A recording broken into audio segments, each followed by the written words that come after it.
I used to have a really great job. For years, I worked at the epicenter of climate change solutions.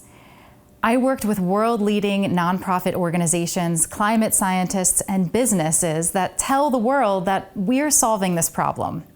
I've spread the word about climate leadership on major news programs, on stage at sustainability conferences, and on more podcasts than I can count. I had a pretty great gig, and from the outside, people counted on me as a trusted, credible source for truth about climate change and what businesses are doing to address it. But in reality, I knew things but couldn't say them. I saw greenwashing and couldn't call it out. I compromised on telling the hard truth to my corporate clients in order to keep my program funded. I let my voice be silenced so that I didn't tarnish my employer's brand. I watched as time and again, truth-telling and accountability were compromised for the sake of money. All of this while the world burns. I now realize that I was trying to do this work, the all-encompassing work of saving the world from climate change, from inside of a cage. I was constrained from speaking the truth that I knew to be true so that the incessant need for more funding, more power, more clicks, more relevance could continue on. Well, I'm not in a cage anymore, so I can stand here today and say that the emperor has no clothes. Those climate-leading businesses and the elite nonprofits that pat them on the back and accept their money, they're part of the problem. And a deeply, deeply offensive part of the problem because they tell the world that they've got this, that they're solving this problem. When in reality, most of them are just perpetuating the status quo while telling the public that the problem's being solved. It's a house of cards, a codependent, I'll scratch your back, you scratch mine, between nonprofits and businesses that needs to come tumbling down. And I have great news. What will be left standing when this house of cards collapses is the workers inside those systems who see all of this clearly, and they have the courage, integrity, and power to call out the hypocrisy and to build something new.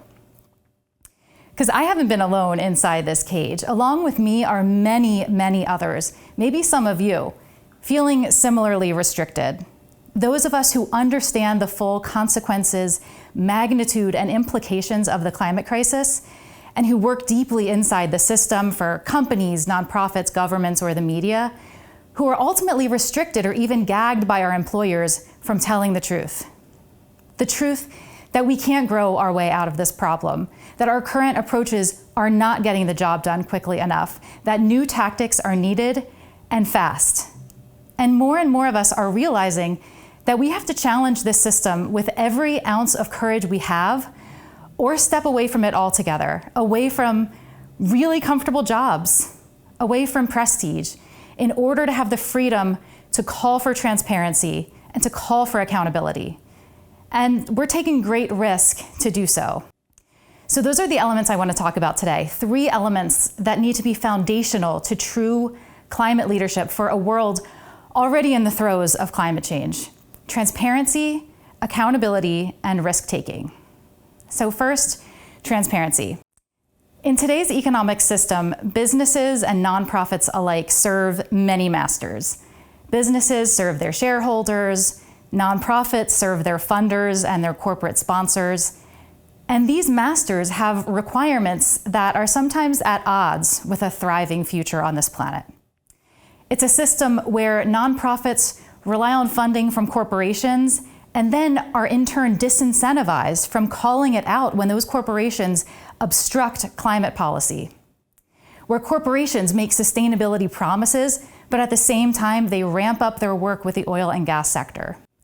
So even in the inner circle, the inner sanctum of some of the world's most trusted institutions, there are conflicts of interest that often contradict the climate action that the world now requires. Transparency can help force the alignment of these interests. So let me give you an example. I used to lead a program that convened a coalition of climate-leading corporations who vowed to use their power to help address climate change. And turns out businesses have a lot of power to help the world address climate change, including political power. So when a major US climate bill was on the line a few years ago, I thought, wow, this is a great opportunity for my business partners to use their political influence to get this bill passed. But guess what? To my surprise, some of the largest and most influential companies in my coalition refused. I was crushed. I questioned my entire program. How can I call these companies climate leaders when they don't step up when it really matters? But instead of being silently disappointed and jaded, I agreed to an interview with a journalist, and I expressed how this caused me to question the authenticity of these companies' climate statements. These companies funded my own program. Now, some articles came out in the press, and I had a rough few days after that, a few sleepless nights. My program lost some funding. I lost some of those businesses as partners. But a few weeks later, several of those large corporations came out in support of the bill. And one of those companies put out a new policy promising to be more transparent about their processes for determining what policies to support. It was hard, but it was a win. Transparency works. Second, accountability. We live in a world where large corporations contribute the most to the climate change problem, and they have the most responsibility to fix it. But they have no legal requirement to do so. All we have is what businesses promise to do, or pledge to do, or commit to doing. But promises, pledges, and commitments, they have no teeth. So we need to find and force accountability wherever we can. And again, workers are proving to be a powerful force for accountability. From government employees filing letters of dissent on issues that matter to them, to union members in the auto industry winning contract gains and protections through strikes. Workers are demonstrating what is possible when we are unified in our demands. This trend has the power to force the transformation of entire sectors, from the inside and the outside of those institutions. Now, that playbook is being applied to climate action. Whether through unionizing, talking to the press, or conscious quitting, worker engagement on climate change is gaining steam. In the US, employees at one of the world's most prominent and revered climate NGOs revolted over the organization's opaque decision to weaken their climate standards for corporations. The vast majority of workers inside this NGO called for the resignation of their CEO and board members. At great risk, these employees are working to ensure that their employer does not become a greenwashing platform. Days later, the organization reversed their decision and vowed that any future changes to these policies would be backed by science, not corporate interests. Accountability works. Now, to be sure, the decision to challenge one's employer to take bold climate action can come with risk, a risk to which I myself can attest. But when it comes to the scope and scale and urgency of the climate crisis, there are very few risk-free options left.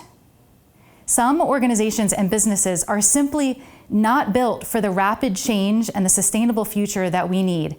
In those cases, standing up for climate action sometimes means standing down, knowing that to remain in your job is to betray future generations who need for us to be honest and upfront, and not to compromise on the truth that is in front of all of our eyes. So let me come back to my story. I walked away from a job that I loved, a job that was low in risk, high in pay, high in elitism, but low in accountability.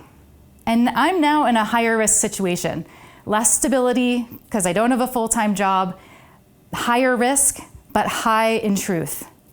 It takes risk to force these changes, but the risk is worth it. So let me ask you, what are you willing to risk to help save the world and all we know and love? Would you risk being a little less comfortable? Would you risk having some difficult conversations? Would you risk losing your job? The risk of this transition cannot just fall on the workers who have spent their lives in the coal mine or the steel foundry who are watching their jobs disappear.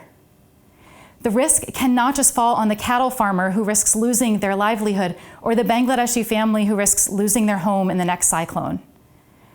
We can confront this emergency arm in arm with those of us who have contributed the most to this problem, taking the most risk. It's on our shoulders. So let's keep adapting. Let's keep switching tactics. If our current approach is insufficient, let's try a new one. Let's stand up for our home in ways that we haven't tried yet, ways that may seem scary or uncomfortable or new. Let's use our influence, our access, our courage, and our privilege to the fullest. And there's strength in numbers, so let's do it together. Thank you.